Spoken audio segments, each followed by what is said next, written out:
ان خاک نشینوں کی لڑکی کو اپنے گھر کی عزت بنایا تھا، جبکہ میرا ایک تھیٹر میں اس لیے ناچتی تھی کیونکہ اس کی ماں بھی راکسا تھی۔ یہ وہ لوگ تھے جو فن کے لیے نہیں، تماش بینوں کی جیبوں سے روپیہ نکالنے کے لیے سر عام محفلوں میں ڈھل جاتے تھے، اور اپنی لڑکیوں کو بھی عزت سے بیاہنے کے بجائے محفلوں کی زینت بنا دیتے تھے۔ چھوٹے کھا کر منیر اسپتال میں پڑا رہا، اور اس وقت وہ کوس رہا تھا جب وہ پہلی بار رقص دیکھنے شاہ نورا کے کوٹے پر چڑھا تھا، جو شاہ میرا کی ماں تھی۔ جانتا اگر اتنی بلندی سے گرنا پڑے گا تو وہ ان رقصاؤں کے بالا خانوں کی سیڑھیاں چڑھ کر اوپر نہ جاتا۔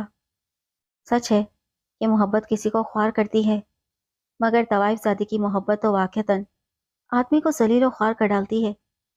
پہلی بیوی نے کتنا سمجھایا تھا کہ اس گھرانے سے راہ و رسم نہ رکھو، دوسری شادی کرنا ہے تو کسی اچھے گھرانے سے کرو، مگر وہ تو عشق کے مرض میں گرفتار تھا۔ بیوی اس کو اپنی سب سے بڑی دشمن لگتی تھی۔ جب اسپتال میں تنہا پڑا تھا، انکل صابر اس کی مزاج پرسی کو آئے۔ وہ اکیلا شخص تھا جو روزانہ اس کی عادت کو آتا تھا، حالانکہ اس کی صورت دیکھ کر منیر کے دل کے زخم ہرے ہو جاتے تھے۔ بالآخر اسپتال سے چھٹی ملی، انکل منیر کو سہارا دے کر گھر لے آئے۔ اب وہ اس کے ساتھ پوری ہمدردی کرتے تھے، اور منیر دل میں کہتا تھا کہ تم نے ہی تو میرے گھر کا گھروا کیا ہے اور میرے سکون کو تہنس کیا ہے، میں بھی کسی دن تم کو سمجھ لوں گا۔ انکل شاید اسی دن کے خواب دیکھ رہے تھے کہ منیر تنہا ہو جائے تو تیسری بار گھر بسانے کا مشورہ دیں۔ اب وہ کہتے، منیر میاں، اس طوائف زادی کا خیال دل سے نکالو اور نیا گھر بسا لو، کیونکہ طوائف کبھی اچھی بیوی نہیں ہو سکتی۔ تم نے میرا کے ساتھ سنجوگ باندھ کر بڑی غلطی کی ہے۔ منیر دکھ سے کہتا، سارے خاندان میں بدنامی ہو چکی ہے، ایسا نہ کہو، ابھی تمہارے انکل زندہ ہے، کوئی تم کو گلے لگائے نہ لگائے، میں لگاؤں گا تم کو گلے۔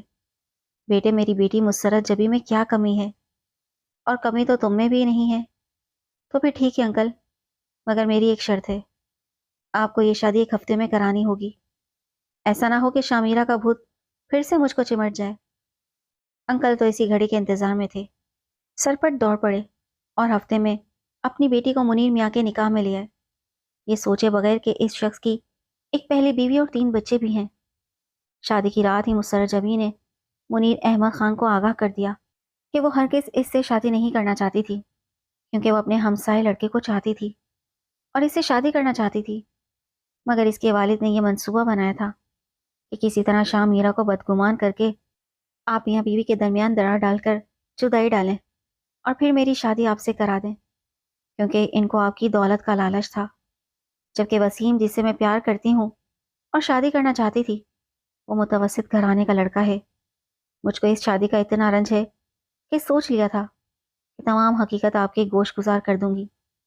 اب آپ کی مرضی، شادی کا بندھن رکھیں یا نہ رکھیں، مجھ کو کوئی ملال نہ ہوگا۔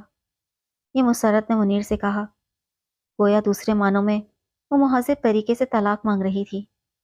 منیر نے صبح ہوتے ہی عدالت جا کر طلاق کے کاغذات تیار کروائے، اور جب انکل صابر بیٹی کے نام گھر دینے کا مطالبہ لے کر اس کے پاس آئے تو منیر نے یہ کاغذات اس کے ہاتھ میں تھما کر کہا، انکل، نہ تو مجھے کسی قسم کے جہیز کا لالچ تھا، اس کو جو چیز چاہیے وہ میں اس کو اس کی خوشی کے لیے دے رہا ہوں۔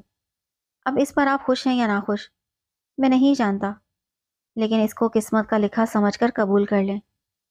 میں جانتا ہوں کہ آپ نے ہی شامیرا پر تہمت دھر کے مجھ کو اس سے اور اس کو مجھ سے بدگمان کیا اور ہم میں دوریاں پیدا کی، جبکہ ہم دونوں بزرگ جان کر آپ پر بھروسہ کرتے رہے۔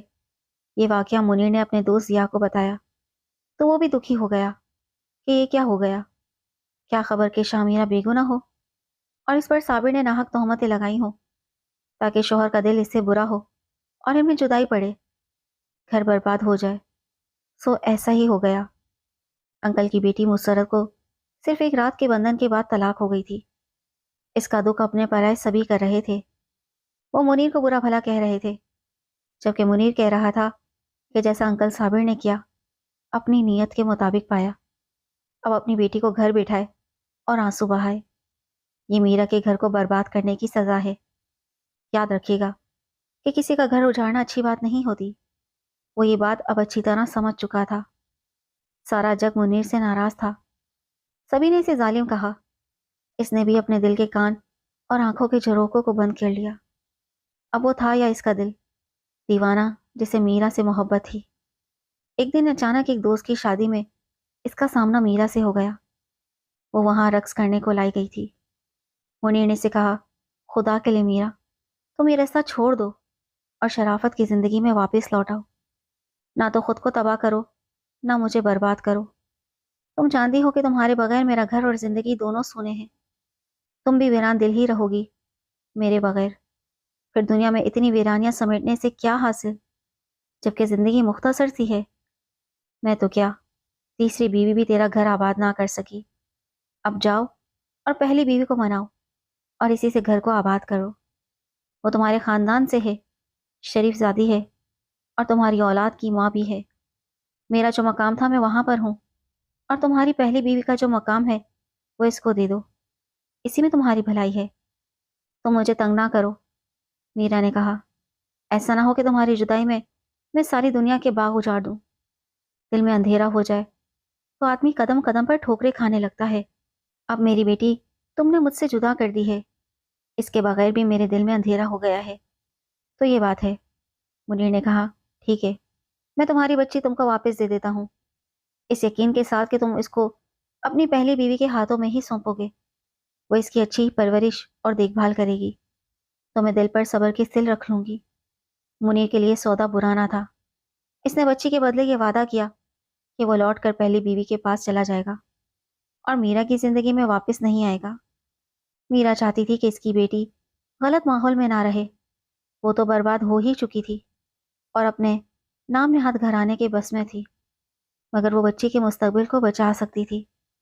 اس کے اندر ایک اچھی روح تھی، اسی وجہ سے اس نے بیٹی کی جدائی سہ لی اور بیٹی کو منیر کو واپس کر دیا۔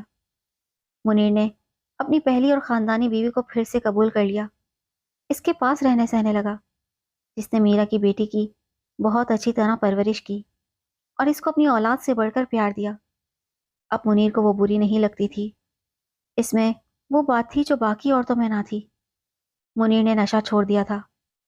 اس نے باور کر لیا کہ پہلی بیوی ہی اس کی اصل جیون ساتھی ہے، جس نے نہ صرف اس کی عزت کی ہمیشہ پاسداری کی، بلکہ اس کی اولاد کی بھی صحیح تربیت کی اور میرا کی بیٹی کو بھی غلط ماحول میں پرورش پانے سے بچا لیا۔